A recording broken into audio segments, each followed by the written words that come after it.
நீ என்னை காதலித்தாய். ஆனால் உன் இதயத்தின் முழு இடத்தையும் எனக்காக தரவில்லை. உன் கடந்த காதலின் காயங்களை மறக்க ஒரு மருந்தாக மட்டும் என்னை பயன்படுத்தினாய். நான் உன்னை காதலித்தேன், உன் கடந்த காலத்தையும் சேர்த்து. நீ அழுத இரவுகளையும் அவன் விட்டு சென்ற நினைவுகளையும் சேர்த்து. என்னால் முடிந்த வரை அனைத்தையும் பொறுத்து கொண்டேன்.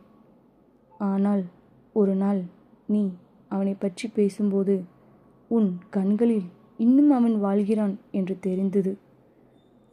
அப்போதுதான் என் இதயம் மெதுவாக கேட்டது, அவள் உண்மையில் உன்னை காதலிக்கிறாளா, அல்லது தனிமையை மறக்க உன்னை பிடித்து கொண்டாளா என்று.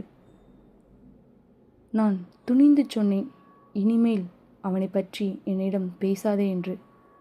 ஆனால் நீ சிரித்தபடி சொன்னாய், அவனை எனக்கு பிடிக்கும், ஆனால் நான் காதலிப்பது நீதான் என்று. அந்த ஒரு வார்த்தை என் மனதை இரண்டாக கிழித்தது. நான் சண்டை போடவில்லை, கேள்வியும் கேட்கவில்லை, மௌனமாக விலகினேன். ஏனெனில் காதலில் இரண்டாவது மனிதனாக வாழ்வதை விட தனியாக வாழ்வதே அதிக வலி குறைவானது.